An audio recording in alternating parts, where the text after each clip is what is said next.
menciona esta última frase: tú me levantas más de lo que puedo ser. Somos lo que somos por la gracia de Dios. Pero cuando caemos, no tengamos miedo de la caída. Esperemos con paciencia la gracia de Dios, que Él nos levanta más allá de nuestra fuerza, más allá de nuestra capacidad, mucho más allá de lo que podemos hacer. Y es que Dios nos ama, y nos ama con un amor infinito. Y desde la eternidad Él ya tenía planeado la redención. Y ahora sí, le puedes cambiar el tema de hoy. Se llama Jesús lo cambia todo. Jesús lo cambia todo.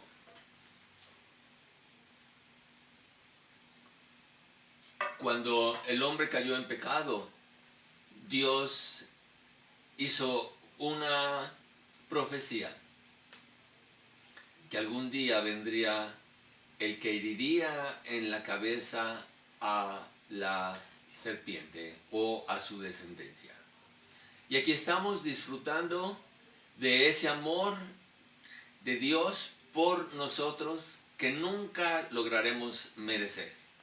Porque hemos dicho que a mayor amor por alguien, mayor será el dolor cuando lo pierdes. El dolor por la separación siempre será inversamente proporcional al amor que tal vez tú sientas. No pude actualizar la cifra, por los 207,548 muertos por el COVID. El que tú pierdas a un solo ser amado es superior tu tristeza que la que te pueden provocar los otros 207,547. Así que esto pone en evidencia que cuando amas a alguien es más grande el dolor por la pérdida. Por 3 años y medio Jesús y los 12 discípulos convivieron día y noche. Conocen facetas unos de otros que no se pueden explicar escribiendo. No se pueden explicar escribiendo. Dime, ¿cómo sonaría la risa de Jesús? ¿A qué se parecería su voz cuando sacó a los mercaderes del templo? ¡Wow! ¿Cuál sería la expresión de su cara cuando les dijo a los fariseos, generación de víboras o sepulcros blanqueados? No logro imaginar la potencia de su voz al enseñar en la montaña a miles de personas sin micrófono, o en una barca cerca de la playa. Reprendió al viento y le dijo al mar, ¡calla! ¡Enmudece! Y ambos obedecieron. A gran voz dijo, Lázaro, ven fuera. Y la misma muerte soltó al querido amigo. ¿Puedes imaginar por un momento lo que sintió la mujer que espera morir a pedradas, lapidada? Y de repente escucha a Jesús decirle, ni yo te condeno, vete y no peques más. ¿Te puedes imaginar la dulzura de su voz a los oídos de esta mujer? O cuando le dice al leproso, quiero, sé limpio. Lástima que sentimientos, tonos, expresiones y emociones, lo escrito no nos lo dice, lo mantiene velado para nosotros. El domingo de resurrección hay un factor común en todos los seguidores de Jesús, hombres y mujeres, y el factor común es miedo. Uno a uno, el amor de Cristo va a cambiar su condición con su presencia. Por ejemplo, a las mujeres en el sepulcro, ellas cambiaron su temor por adoración. Mateo 28:9 nos dice, he aquí, Jesús les salió al encuentro diciendo, salve. Y ellas acercándose, abrazaron sus pies, y le adoraron. ¿Cuál fue la palabra mágica o qué es lo que pasó que hizo que ellas cambiaran su miedo por adoración? ¿La palabra salve o la presencia de Cristo cuando ellos reconocieron que era Jesús? Hay dos corazones tristes que van caminando a Emaús y Jesús, su presencia, los convierte en corazones ardientes. Lucas 24, 32. ¿No ardía nuestro corazón en nosotros mientras nos hablaba en el camino y cuando nos abría las Escrituras?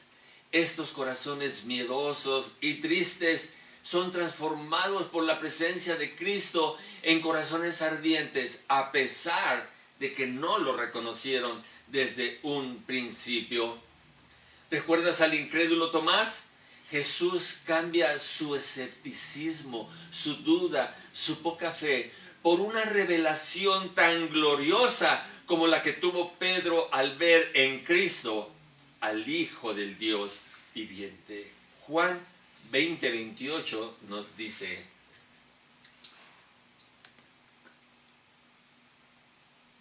entonces Tomás respondió y le dijo: Señor mío, Kyrios moi, y Dios mío, Theos moi. Tomás tuvo un acto de adoración rendido al Dios manifestado en carne. Estas frases, mis amados hermanos, eran exclusivas del Dios del Antiguo Testamento. Y ahora Tomás las aplica a Cristo. Esta frase aplicada a Cristo ha causado muchísima polémica. Muchos han tratado de desvirtuarla diciendo que Tomás solo dijo una expresión como el famoso y muy usado hoy, "Oh my God", que muchos dicen ignorando que están tomando el nombre de Dios en vano. Aseguran que en realidad Tomás no se refería a Cristo como Señor y Dios, simplemente dijo una expresión. Sin duda, Jesús es especialista en cambiar vidas, sin duda. A Saulo lo transformó de perseguidor de la iglesia a un seguidor tan fiel que Jesús ahora es su razón de vivir. Romanos 14:8. Pues si vivimos, para el Señor vivimos. Y si morimos, para el Señor morimos. Así pues, sea que vivamos o que muramos, del Señor somos. Pero además de personas, el Señor Jesús es especialista en cambiar situaciones. Él cambió las tinieblas en luz, el pecado en perdón, condenación en salvación, muerte a causa del pecado en muerte, en transformación, enfermedad en salud, y al Dios del cielo en nuestro Abba Padre o Papito amado. El tiempo no nos alcanzaría para hablar de todos los cambios producidos por la presencia de Cristo. Y aquí hay una gran lección que podemos aprender. A pesar de ser creyentes, hay muchas situaciones que en nuestra vida que nos pueden dar miedo. Como seres humanos, el miedo es una reacción natural a lo desconocido, al dolor. Muchos tememos a la enfermedad, la soledad, la pobreza, el rechazo y la muerte. En muchas iglesias cristianas se asegura que al ser creyente tú quedas exento de vivir estas situaciones. No enfermedad, no miedo, no dolor, no ningún problema. Porque Dios quiere tu prosperidad, bienestar y felicidad. Pero de ser así, no se cumpliría el propósito por el cual es necesario pasar por diversas pruebas. Una razón es el perfeccionamiento de nuestro ser interior. Santiago 1, 3 y 4. Sabiendo que la prueba de vuestra fe La prueba de vuestra fe produce paciencia. Mas tenga la paciencia su obra completa, para que seáis perfectos y cabales, sin que os falte alguna cosa. Dios permite la prueba en tu vida como un perfeccionamiento para que seáis perfectos y cabales y no te falte cosa alguna. Dios nos está transformando a la imagen de su Hijo y eso implica que hay que aprender a gozarnos en la voluntad de Dios sin importar las circunstancias. ¿Fácil? No, para nada. Pero personalmente conozco, y a lo mejor tú eres uno de ellos que nos está sintonizando, hermanos que están luchando con una enfermedad terminal, con la pérdida de un ser amado, y de su interior brota paz como un río de agua viva. Tienen una gran confianza porque ellos han oído la voz de Cristo consolando su ser y viven la meta a la que nos guía Santiago en Santiago 1:2. Ellos experimentan esto, hermanos míos, tener por sumo gozo cuando os halléis en diversas pruebas. Con razón la Biblia dice que a los que se pierden la palabra es locura. ¿Cómo que nos vamos a gozar, tener por sumo, máximo gozo cuando os halléis en diversas pruebas? Esta experiencia solo la puedes vivir como cristiano maduro, que has aprendido a confiar en Dios. Porque cuando vas a visitar a estos hermanos, a darles ánimo, a decirles que deben de confiar en Dios, ellos son los que ministran el corazón. Y a pesar del dolor, la gravedad o lo difícil de la situación, transmiten la paz de Cristo. Son como una muestra de laboratorio donde tú puedes ver el actuar de Dios y su misericordia en aquel que sufre. También hay otra segunda situación, mis hermanos, por los cuales Dios permite que pasemos por diferentes pruebas. Se llama entrenamiento, se llama preparación. Si tú quieres ser bueno en algo, tienes que entrenar. Tienes que prepararte. Como seguidor de Jesús, tú estás llamado a convertirte en un discipulador. Esto no es para los líderes, esto no es para los pastores, es para todos aquellos que tienen una relación personal con Jesús. Así que Mateo 28:20 nos dice una de nuestras obligaciones que tenemos que tener, enseñándoles que guarden todas las cosas que os he mandado. Pero a veces pensamos que esto habla de doctrina, que si les damos unas clases bíblicas ya cumplimos. No solo los mandamientos y ordenanzas, también tenemos que enseñarles a no afanarse, a amarnos unos a otros, y entre muchos otros mandamientos tenemos que enseñarles lo que dice Mateo 28:20, en la segunda parte: y he aquí que yo estoy con vosotros todos los días hasta el fin del mundo. Amén. Una de nuestras grandes bendiciones es enseñarle a la gente, a las personas, a confiar en Dios. Ayudamos a las personas a confiar en Dios.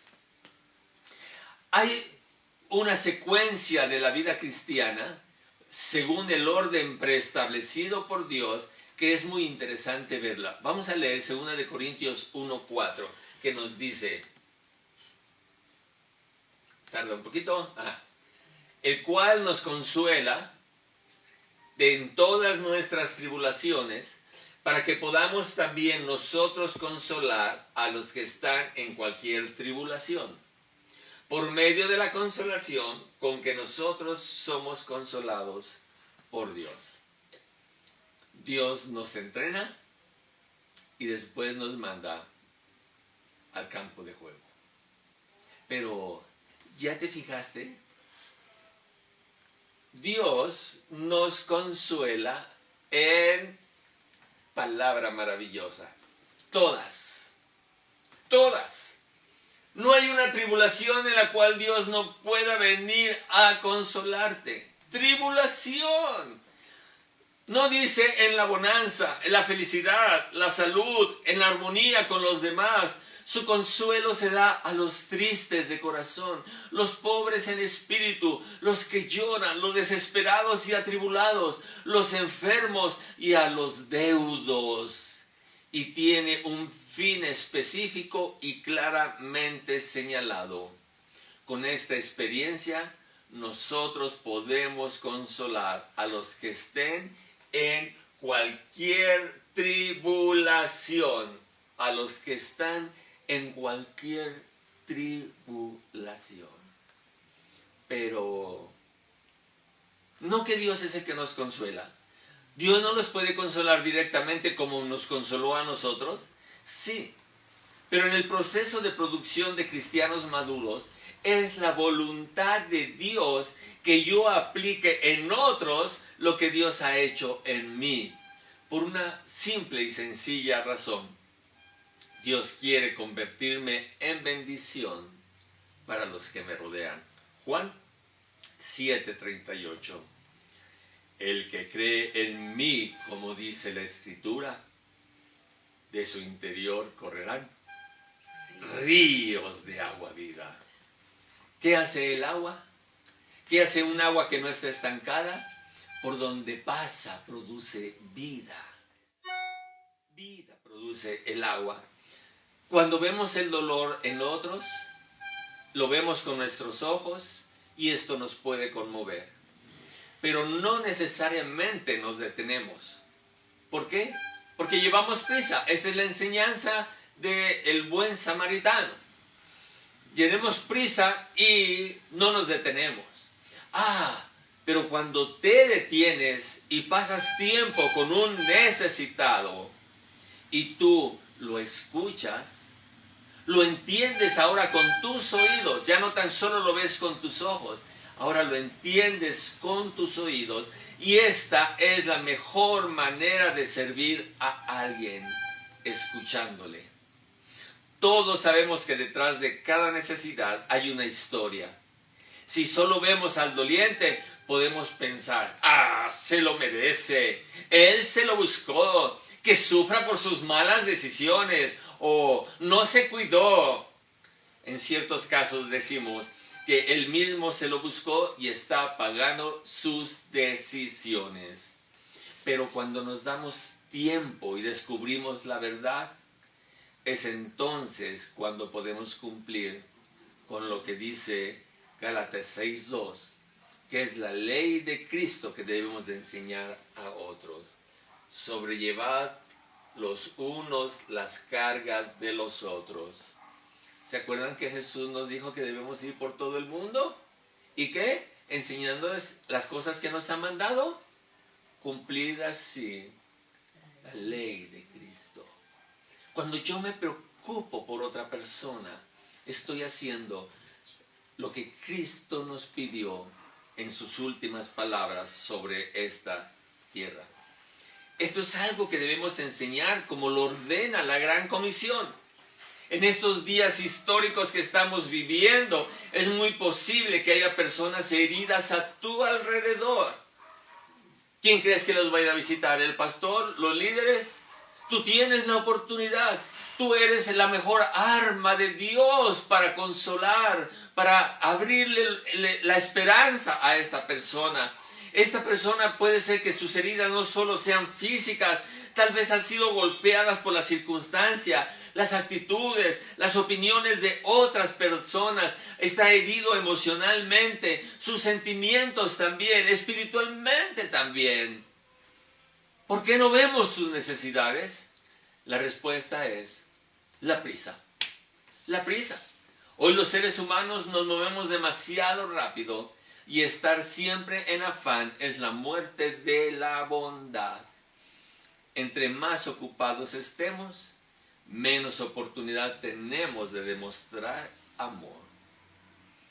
¿Qué podemos hacer para empezar a ser sensibles y ver de cerca las necesidades de las personas. Reducir la velocidad. Reducirla lo suficiente para mirar a las personas a los ojos, mostrarles atención y escuchar su corazón. Déjame decirte que la gente necesita más que una enseñanza abstracta del amor, una definición o un concepto de quién es Cristo. Necesitan saber que hay un amigo que dio su vida en rescate por él y por su familia, que con amor eterno lo ha amado y que no se apartará de él nunca, ni apartará su misericordia. Ellos necesitan saber de ti cuando pediste y recibiste, cuando buscaste y hallaste, y cuando llamaste y se te abrió.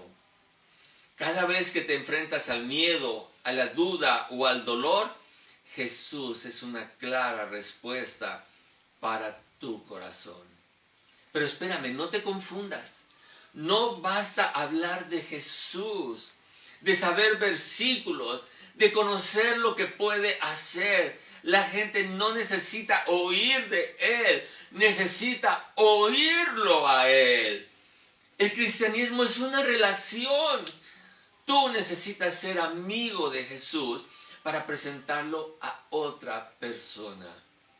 Si tú no lo conoces como amigo, si tú no lo conoces como Salvador, lo que digas de Él solo serán palabras y no poder de Dios. Mira lo que dice Primera de Juan 1:3.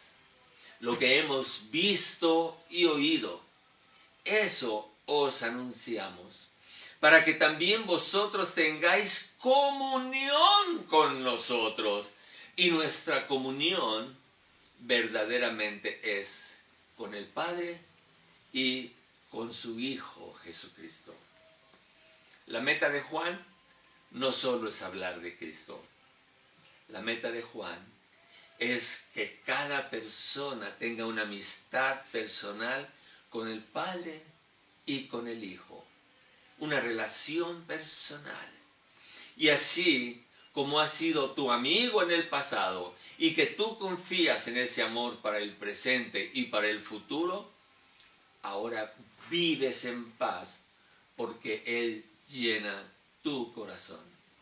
Tú necesitas presentar a Jesús como el amigo que nos es Cristo.